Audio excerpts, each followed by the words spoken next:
कहानी की शुरुआत होती है जापान में, जहां आए दिन स्पेस से आने वाले भयानक मॉन्स्टर्स के हमलों से आम जनता बेहद खौफ में थी। इन मॉन्स्टर्स को काइजूस कहा जाता था। इंसान काफी समय से रिसर्च करके इन काइजूस का मुकाबला करने के लिए नए सिस्टम्स बनाने में लगे हुए थे। अब जापानी सरकार ने काइजूस के मुकाबले के लिए खास टीम बना दी, लेकिन अब एक और खतरनाक काइजू ने सबको परेशान कर दिया था। ये एक इनविजिबल यानी अदृश्य काइजू था जिसका नाम था नारोंगा, और वो चारों तरफ तबाही मचा रहा था। जापानी फौज ने पता लगाया कि उसके अंदर गायब होने की शक्ति तो है ही, साथ ही वो बिजली खींचकर अपने अंदर की ताकत को बढ़ाता है। उसे रोकने के लिए सरकार ने शहर के सभी बिजली ग्रिड्स को बंद करने का आदेश दिया। जब नारोंगा ने देखा कि वो बिजली नहीं खींच पा रहा तो उसने गुस्से में आकर पूरी बिजली की ग्रिड ही तबाह कर दी और बिजली की खोज में आगे निकल पड़ा। इधर फौज ने नारोंगा पर कई मिसाइल्स दागकर हमला किया, लेकिन नारोंगा ने अपनी जादुई शक्तियों से उन्हें हवा में ही नष्ट कर दिया। अब तो सरकार नारोंगा पर न्यूक्लियर बॉम्ब से हमला करने के बारे में भी सोचने लगी थी, लेकिन इस हमले में लाखों आम लोग बिना किसी वजह मारे जाएंगे। खैर, फिर उन्होंने सोचा कि इस काइजू को बिजली से ही तो ताकत मिलती है, तो उन्होंने फैसला किया कि वो पूरे देश में तब तक बिजली बंद रखेंगे जब तक नारोंगा खुद ही परेशान होकर वहां से चला नहीं जाता। लेकिन प्राइम मिनिस्टर ने इसके लिए भी इजाजत नहीं दी। अब सबकी उम्मीद टूट चुकी थी, पर जल्द ही उन्हें आसमान से एक यूएफओ आता दिखाई दिया जो तेजी से नारोंगा के इलाके की ओर बढ़ रहा था। उस दौरान हम कामानागा नाम के एक स्पेशल एजेंट को देखते हैं जो एक छोटे बच्चे के पीछे दौड़कर उसे नारोंगा के हमले से बचाने की कोशिश कर रहा था। इधर फौज ने देखा कि उस यूएफओ से एक बड़ा सा रोबोट उतरा जो इंसान के रूप में दिखाई दे रहा था, इसलिए उसे ह्यूमनॉइड नाम दिया गया। जब नारोंगा को ह्यूमनॉइड से खतरे का एहसास हुआ तो उसने 5 लाख वॉट्स की बेहद खतरनाक बिजली के झटके से वार किया, लेकिन ह्यूमनॉइड पर इतने ताकतवर हमले का भी कोई असर नहीं हुआ, जिसे देखकर सब हैरान रह गए। जब नारोंगा को इसका एहसास हुआ तो वो अचानक से गायब होकर वहां से भाग निकला। फिर ह्यूमनॉइड ने अपना हाथ उठाकर इशारा किया, जिससे उसके हाथ से जबरदस्त प्लाज्मा बीम निकली जो सीधा नारोंगा को जा लगी और वो वहीं भस्म हो गया। इधर ऑफिसर्स ने देखा कि ह्यूमनॉइड ने उन्हें नारोंगा से बचाया था, तो उन्होंने उससे बात करने की कोशिश की, लेकिन उसी पल ह्यूमनॉइड तेजी से हवा में उड़कर गायब हो गया। खैर, इस घटना के कुछ दिन बाद एक नई लड़की स्पेशल साइंटिफिक रिसर्च टीम में शामिल हुई और उसका नाम था असामी। वो ग्रुप के कैप्टन तामुरा और उसके बाकी साथियों से मिली। उस दिन कैप्टन तामुरा ने अपने बॉस को अंतरिक्ष से आए ह्यूमनॉइड की रिपोर्ट दी। हालांकि वो ये नहीं जानते थे कि वो था कौन और कहां से आया था, पर टीम ने उसे अल्ट्रामैन का नाम दिया। खैर, जल्द ही उन्हें खबर मिली कि शहर में एक नए काइजू ने हमला कर दिया है और वो सब मिलकर उसका सामना करने को तैयार हो गए। ये मॉन्स्टर जमीन के अंदर घुसकर आगे बढ़ रहा था, जिसके चलते चारों तरफ भयंकर भूकंप आ रहे थे। उधर साइंटिस्ट ने पता लगाया कि इस काइजू के शरीर से बहुत भारी मात्रा में रेडिएशन निकल रही है और अगर इसने बाहर आकर धरती की सतह पर हमला किया तो आम लोगों को बहुत ज्यादा नुकसान होगा। स्पेशल टीम ने इस नए काइजू का नाम गबोरा रखा। अब सभी लोग मिलकर इसे मारने के तरीके ढूंढने लगे ताकि इसकी रेडिएशन बाहर ना फैल सके। इसके लिए उन्हें ऐसी मशीन्स का सहारा लेना होगा जो इस मॉन्स्टर को जमीन के अंदर ही मार डाले। जल्द ही टीम के 3 एयरप्लेन्स उस इलाके में पहुंचे और काइजू पर कई मिसाइल्स से हमला किया, लेकिन इससे उस पर कोई असर नहीं हुआ, बल्कि उसका गुस्सा और बढ़ गया। कुछ ही पलों में गबोरा जमीन से बाहर आ गया और सबने उसका भयानक रूप देखा। उसके चेहरे की जगह एक भारी भरकम ड्रिल लगी हुई थी और इसी के जरिए वो जमीन खोदकर आगे बढ़ रहा था। जब स्पेशल टीम ने देखा तो उन्होंने खुद लोकेशन पर जाकर गबोरा से जुड़ी जानकारी इकट्ठा करने का फैसला किया, मगर रास्ते में कामिनागा अपनी टीम से अलग रास्ते पर निकल गया। वो जंगल में तेजी से भागने लगा और उसने अपनी जेब से एक अजीबोगरीब डिवाइस निकाला, जिसका बटन दबाते ही अचानक अल्ट्रामैन सबके सामने आ गया और वहां मौजूद सभी साइंटिस्ट हक्के बक्के रह गए। अल्ट्रामैन बिना समय गवाए उड़कर गबोरा के पास पहुंचा। इधर साइंटिस्ट आपस में बात कर रहे थे कि अल्ट्रामैन को गबोरा के सामने अपनी प्लाज्मा बीम शक्ति का इस्तेमाल नहीं करना चाहिए, वरना इतनी भयंकर रेडिएशन फैलेगी कि पूरे जापान में तबाही मच जाएगी। उधर अल्ट्रामैन गबोरा के सामने जाकर अचानक हवा में कूद गया और उसने लगातार गुलाटियां मारते हुए सीधा गबोरा पर ऐसा जबरदस्त वार किया कि वो बहुत दूर जा गिरा। इस हमले से गबोरा गुस्से से भर गया और उसने अपनी ड्रिल मशीन की ताकत से अल्ट्रामैन पर पलटवार किया। उसने अल्ट्रामैन को नुकसान पहुंचाने की पूरी कोशिश की, मगर अल्ट्रामैन ने एक ही मुक्के में उसे दूर फेंक दिया। गबोरा को एहसास हुआ कि उसके ये वाले हमले काम नहीं करेंगे, तो उसने अल्ट्रामैन पर अपनी रेडिएशन बीम से हमला किया। लेकिन अल्ट्रामैन ने अपने चारों ओर एक सुरक्षा कवच बनाकर अपना बचाव किया, मगर जल्द ही उसने अपना सुरक्षा कवच भी हटा दिया, जिससे सारी रेडिएशन बीम सीधा अल्ट्रामैन के शरीर में समा गई। इससे उसके शरीर के लाल पुर्जे हरे होने लगे। इतनी भयंकर रेडिएशन बीम से हमला होने पर भी अल्ट्रामैन गबोरा की ओर आगे बढ़ रहा था। जैसे ही वो गबोरा के करीब पहुंचा तो उसने गबोरा को ऐसा जोरदार मुक्का मारा कि गबोरा वहीं बेहोश होकर गिर गया। फिर अल्ट्रामैन उसे उठाकर हवा में उड़ गया और एक बार फिर अंतरिक्ष में गायब हो गया। इधर साइंटिस्ट की टीम अल्ट्रामैन की बहादुरी देखकर हक्की बक्की रह गई, मगर असामी ये सोचने में लगी हुई थी कि अल्ट्रामैन ये कैसे जानता था कि उसे गबोरा पर अपनी प्लाज्मा बीम से हमला नहीं करना। खैर, कुछ दिन बाद हम देखते हैं कि अल्ट्रामैन पूरी दुनिया का हीरो बन चुका था, जो काइजूस का मुकाबला करके इंसानों की रक्षा करता था। मगर एक दिन अचानक स्पेशल टीम के सभी कंप्यूटर्स और डिवाइसेस बंद पड़ गए और उनका सारा डेटाबेस साफ हो गया। इसी दौरान एक रहस्यमयी क्रीचर टीम के सामने आया जिसका नाम था ज़ारा। उसने कहा कि वो दूसरे ग्रह से आया है और सभी उसे एलियन नंबर 2 भी कह सकते हैं। वो यहाँ पर सिर्फ बात करने आया था। दरअसल जब वो यहाँ आया तो उसके चारों तरफ एक शक्तिशाली इलेक्ट्रोमैग्नेटिक फील्ड पैदा हो गई, जिससे सभी इलेक्ट्रॉनिक डिवाइसेस बंद पड़ गए थे।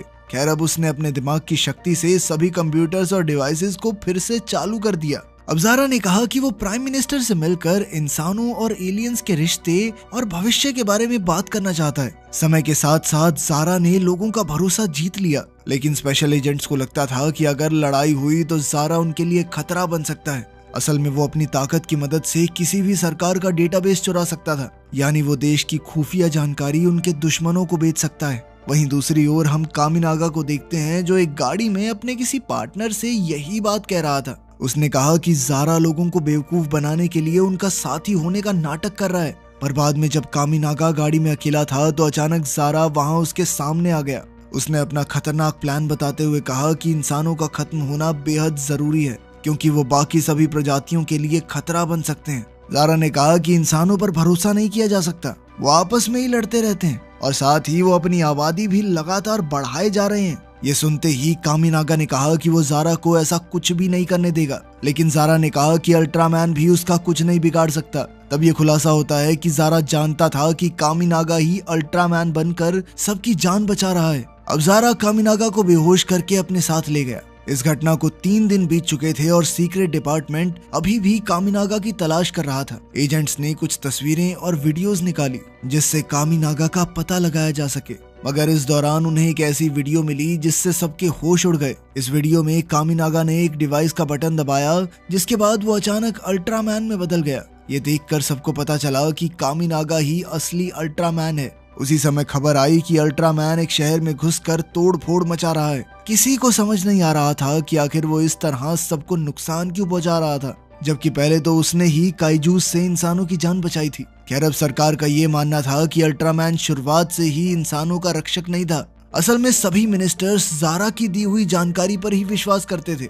इसी दौरान हम देखते हैं कि आसामी को एक खुफिया पैकेज मिला जो कामिनागा की तरफ से था। उसके अंदर वही डिवाइस था जिसकी मदद से वो अल्ट्रामैन का रूप लेता था। अब आसामी कामिनागा के पुराने पार्टनर से मिली और उन दोनों ने डिफेंस टीम के इस डिवाइस के बारे में बात की। इसके बाद आसामी और कामिनागा का पुराना साथी मिलकर उस जगह की तरफ निकल पड़े जहां अल्ट्रामैन को बंदी बनाकर रखा गया था। इसी दौरान कैप्टन तामुरा और उसकी टीम ने फौज को सलाह दी कि वो अल्ट्रामैन पर हमला ना करे। जल्द ही आसामी उस जगह पहुंच गई जहां कामिनागा को कैद किया गया था। आसामी ने उससे पूछा कि उसने अपनी सच्चाई के बारे में सबसे झूठ क्यों कहा, तो कामिनागा ने जवाब दिया कि मैंने कभी झूठ बोला ही नहीं, मैंने तो सिर्फ चुप रहकर अपनी सच्चाई छुपाए रखी। खैर, फिर आसामी ने उसे आजाद करके उसका डिवाइस वापस किया, मगर उसी समय अचानक नकली अल्ट्रामैन ने वहां हमला करके आसामी को बंदी बना लिया। तब कामिनागा ने बिना समय गवाए अल्ट्रामैन का रूप ले लिया, जिससे सबको पता चल गया कि वही असली अल्ट्रामैन है।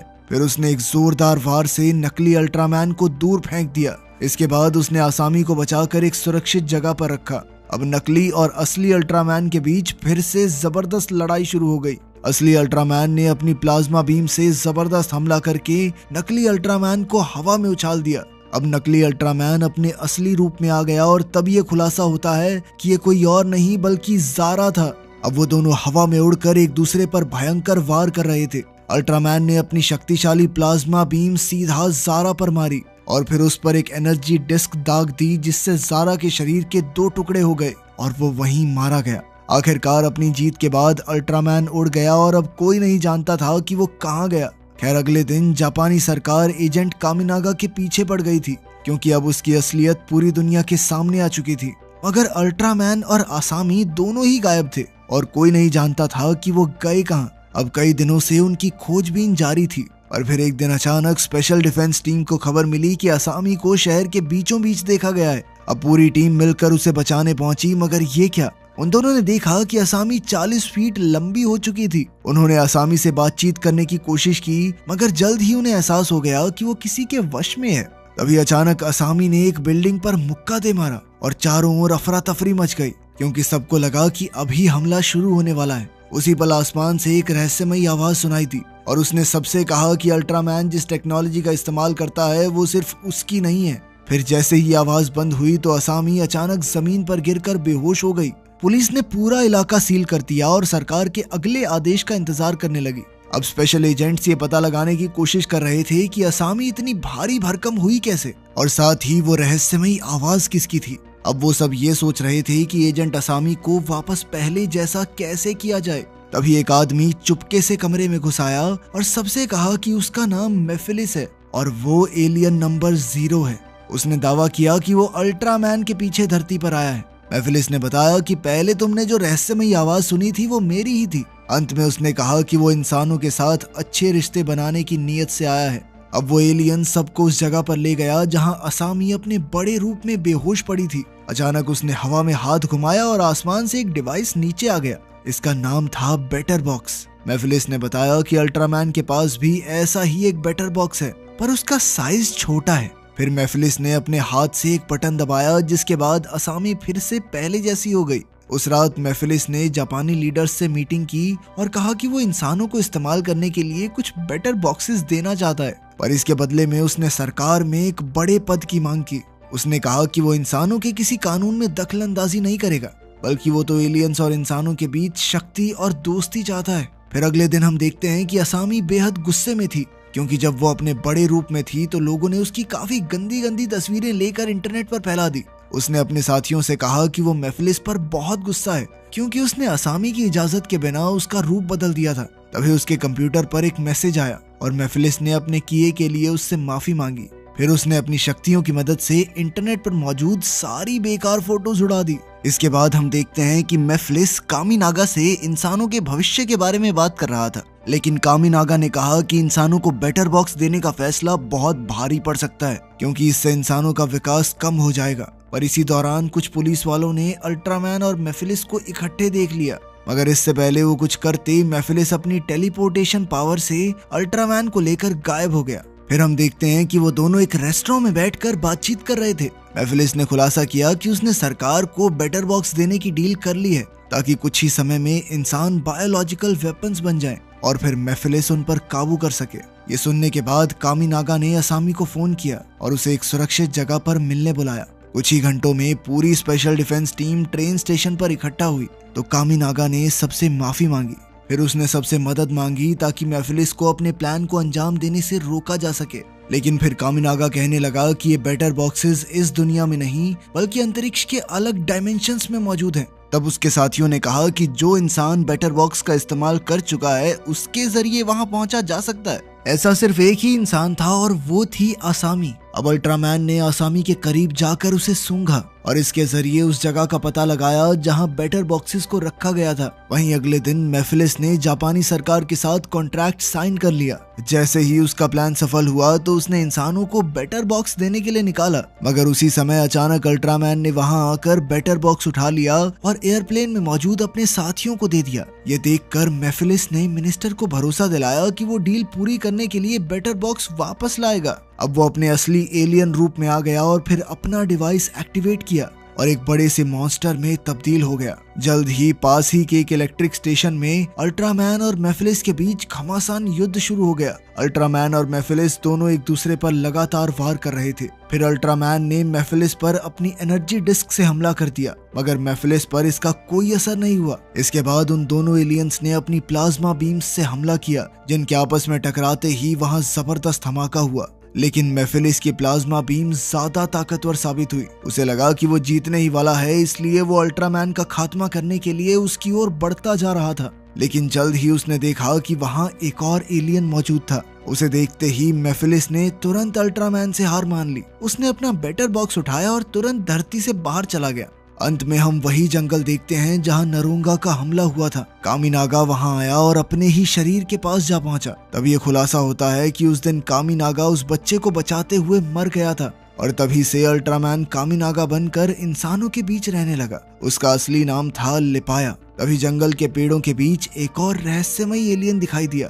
ये वही एलियन था जिसे देखते ही मेफिलिस धरती छोड़कर भाग गया था। इसका नाम जाफी था और वो धरती पर इसलिए आया था क्योंकि लिपाया एक इंसान का भेष बनाकर धरती पर रह रहा था और इस तरह उसने एलियंस के बनाए कानून को तोड़ा था। अब इंसानों को बैटर बॉक्स के बारे में भी पता चल गया था और अब वो ये समझ चुके थे कि उनकी साइंस कितनी पीछे है, तो अब वो तरक्की पर ध्यान देकर उनकी ही तरह एडवांस हो जाएंगे। लेकिन जाफी ने सोच लिया था कि वो इंसानों को अपने जितना समझदार बनने से पहले ही धरती को खत्म कर देगा। फिर जाफी ने पूरी धरती को तबाह करने के लिए ज़ेडॉन नाम का सबसे भयंकर हथियार हवा में छोड़ दिया। इस डिवाइस में से एक खतरनाक ऊर्जा निकलेगी जो पूरी धरती को ढककर उसे नष्ट कर देगी।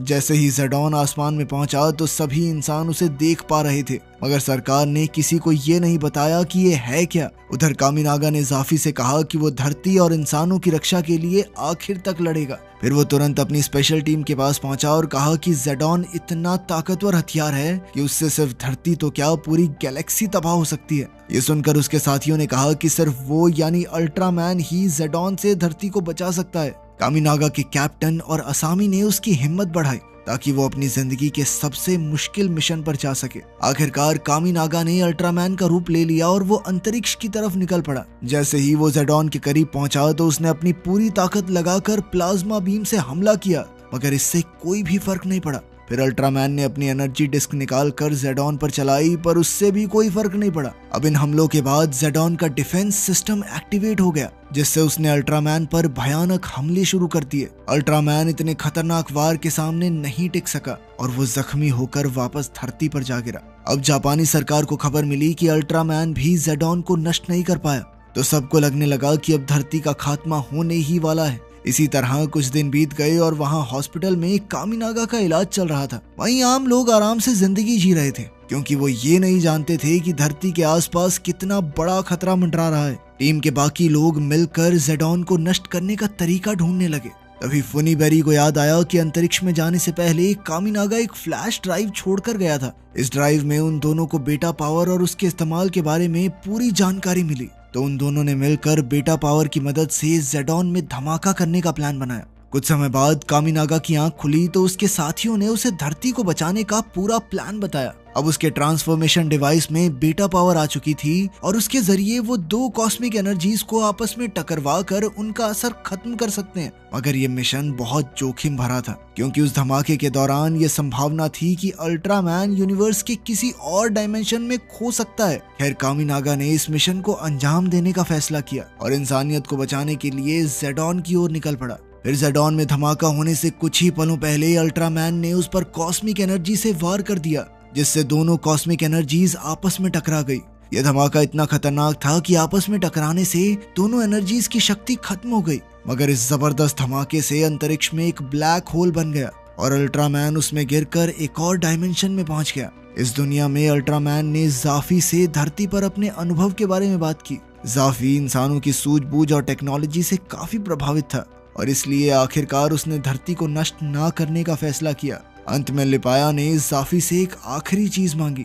उसने कहा कि वो खुद को कुर्बान करना चाहता है ताकि धरती पर कामिनागा वापस जिंदा हो जाए। जाफी ने उसकी बात मान ली और उसने एक डिवाइस के जरिए कामिनागा के शरीर को अल्ट्रामैन से अलग कर दिया।